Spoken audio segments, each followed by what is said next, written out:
नमस्कार विद्यार्थी मित्रांनो, कसे आहात? मजेत ना?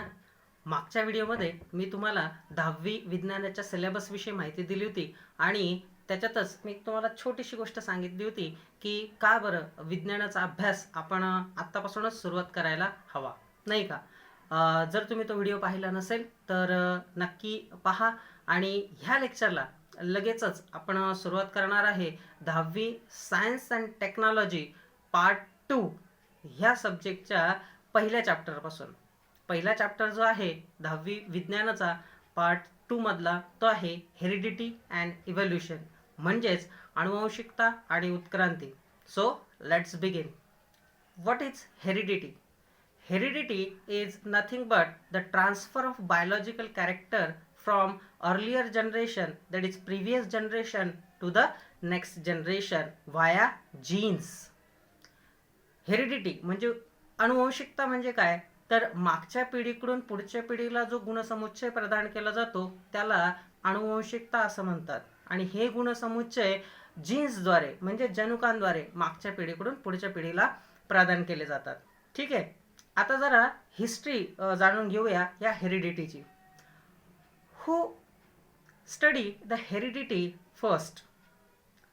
Gregor Johann Mendel was the scientist who studied the heredity characters in 1886.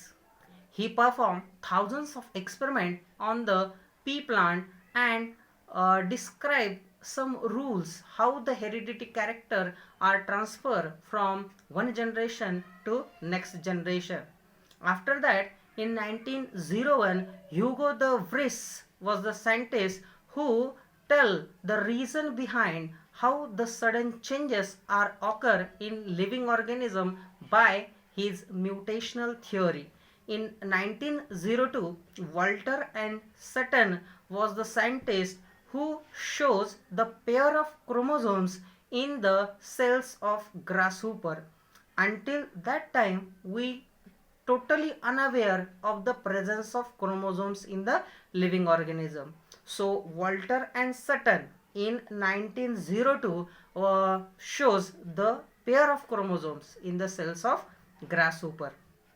After that, in 1944, trio scientists, three scientists are there: Oswald Avery, Maclean McCarthy, and Colin MacLeod. They shows except virus, all living organism has DNA as a genetic material. I will repeat the name of the three scientists: Oswald Avery, Maclean McCarthy, and Colin MacLeod. In 1944, they show except virus, all the living organism has genetic material as DNA. ठीक है. After that, in 1961, Francis Jacob and Jack Monod, Francis Jacob and Jack Monod proposed the model for the protein synthesis on the basis of DNA. Who? Francis Jacob and Jack Monod. In which year? 1961. What they proposed? They proposed the model of protein synthesis with the help of DNA. So this is the history. बघा, Johan Gregor Mendel हा पहिला scientist होता ज्याने अनुवंशिकतेचा अभ्यास केला. त्याने हजारो हरभऱ्यांच्या झाडांवरती एक्सपेरिमेंट केले आणि दाखवून दिलं की कोणत्या पद्धतीनं हे जे कॅरेक्टर आहे हे एका पिढीकडून पुढच्या पिढीला प्रदान केले जातात. हरभऱ्याच्या झाडाचं सायंटिफिकल नाव आहे मित्रांनो पायसम सटायवम, लक्षात असू द्या. त्याच्यानंतर 1901 साली ह्युगो द व्रिस नावाचा सायंटिस्ट होता. त्याने प्राण्यांमध्ये अचानक बदल कसे घडून येतात ही माहिती आपल्याला सांगितली, याच्या पाठीमागची कारणं सांगितली आणि ती त्याने सांगितली त्याच्या म्युटेशनल थिअरी म्हणजे उत्परिवर्तनाच्या सिद्धांतातून. 1902 साली वॉल्टर आणि सटन हे दोन सायंटिस्ट आले आणि त्यांनी दाखवून दिलं की पेअर ऑफ क्रोमोझोम्स प्रेझेंट असतात, म्हणजे क्रोमोझोमच्या जोड्या ह्या प्रेझेंट असतात आणि त्या त्यांनी शोधल्या सगळ्यात पहिले नाकतोड्याच्या पेशींमध्ये. त्याच्या अगोदर मानवाला माहितीच नव्हतं की क्रोमोझोम्स आपल्या शरीरामध्ये असतात. 1944 साली ओस्वॉल्ड एव्हरी, मॅकलिन मॅककार्थी आणि कॉलिन मॅकलिओड ह्या तीन वैज्ञानिकांनी असं दाखवलं की जर व्हायरस सोडले तर सगळ्याच्या सगळ्या प्राण्यांमध्ये DNA हे जेनेटिक मटेरियल असतात. DNAचा वारंवार उल्लेख आपण करतोय, तर DNAचा अर्थ असतो डीऑक्सी रायबो न्यूक्लिक ॲसिड. 1961 साली फ्रँकियस जेकब आणि जॅक मोनॉड हे 2 सायंटिस्ट होते ज्यांनी सगळ्यात पहिले प्रोटीनचं प्रारूप मांडलं, प्रथिनांचं प्रारूप मांडलं, आणि हे त्यांनी मांडलं DNAच्या आधारावरती. तर ही होती छोटीशी हिस्ट्री कशाची, हेरिडिटीची. आता याच्यानंतर ह्या चॅप्टरमधल्या 3 महत्त्वपूर्ण कन्सेप्ट आपल्याला शिकायच्या आहे. ह्या कन्सेप्ट आहे ट्रान्स्क्रिप्शन, ट्रान्सलेशन आणि ट्रान्सलोकेशन. ट्रान्स्क्रिप्शन म्हणजे प्रतिलेखन, ट्रान्सलेशन म्हणजे भाषांतरण, आणि ट्रान्सलोकेशन म्हणजे स्थानांतरण. ठीक आहे. तर ह्या 3 संकल्पना समजून घेण्याच्या अगोदर मित्रांनो, आपल्याला थोडंसं DNA आणि RNA विषयी माहिती असायला हवी, जी आपल्याला इयत्ता 9वी मध्ये आपण शिकलेलो होतो. तरच तुम्हाला या कन्सेप्ट समजून घ्यायला सोपं जाणार आहे.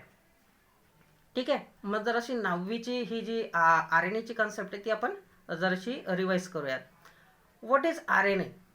RNA is stand for ribose nucleic acid.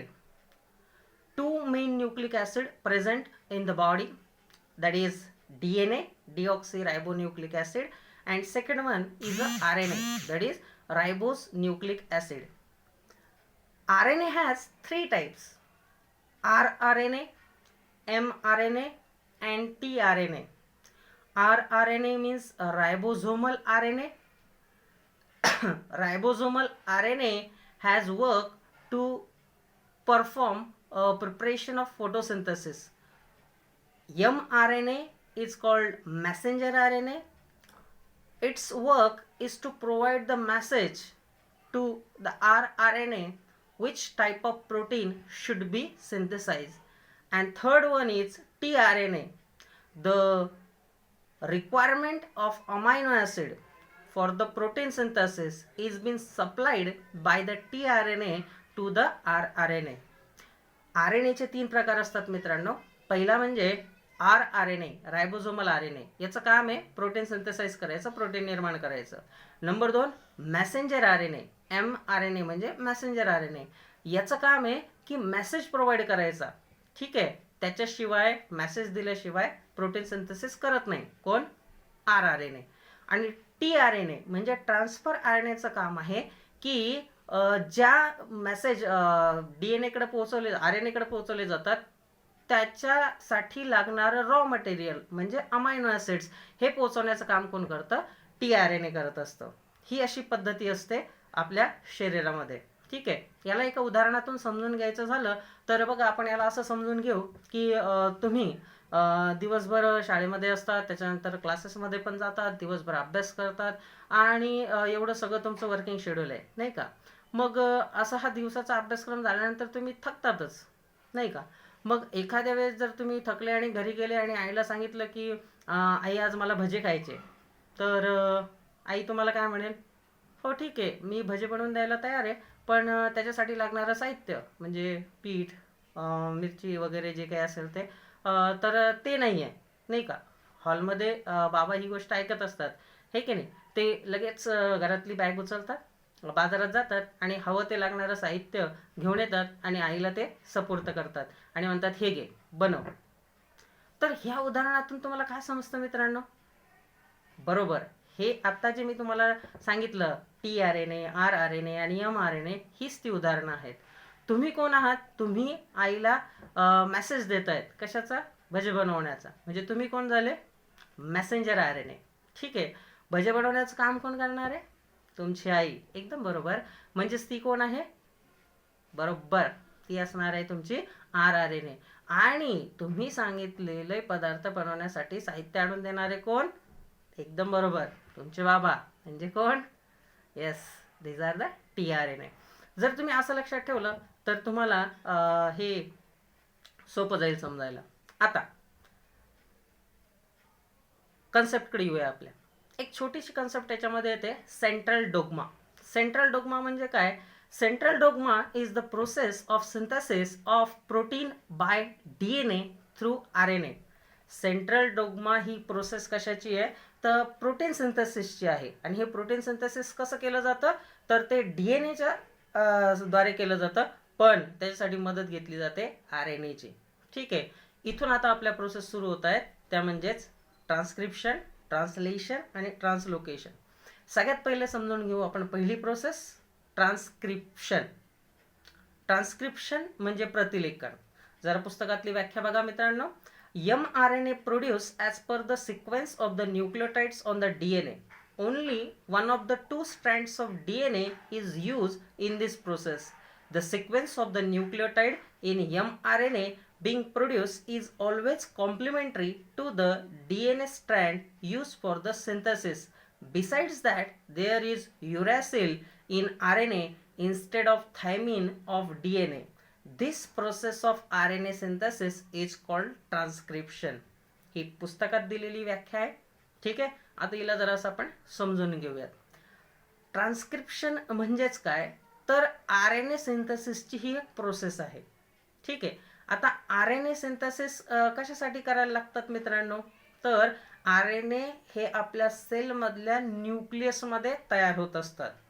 हे तयार होण्यासाठी डीएनएचा उपयोग केला जातो. पण डीएनएचे तुम्हाला माहिती आहे, वॉटसन आणि क्रिक या सायंटिस्टने 1953 साली डीएनएचं स्ट्रक्चर शोधून काढलं. आणि डीएनएचं स्ट्रक्चर कसं आहे, डबल हेलिक्स स्ट्रक्चर आहे, म्हणजे सर्पिलाकार त्याचं स्ट्रक्चर आहे.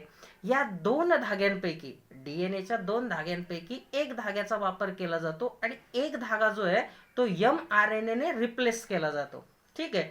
पण ह्या mRNA जे 4 नायट्रोजिनियस बेस आहेत ते म्हणजे कोणते, ॲडेनाइन, ग्वानिन, सायटोसिन आणि युरॅसिल. तेच डीएनए सुद्धा 4 नायट्रोजिनियस बेस पासून बनलेला असतो, तो म्हणजेच ॲडेनाइन, ग्वानिन, सायटोसिन आणि थायमिन. तर इथं थायमिनच्या ऐवजी, डीएनए मधल्या थायमिनच्या ऐवजी आरएनए मध्ये कोण असतो, युरॅसिल असतो. एवढाच काय तो फरक असतो. कशाचा, प्रोटीन सिंथेसिस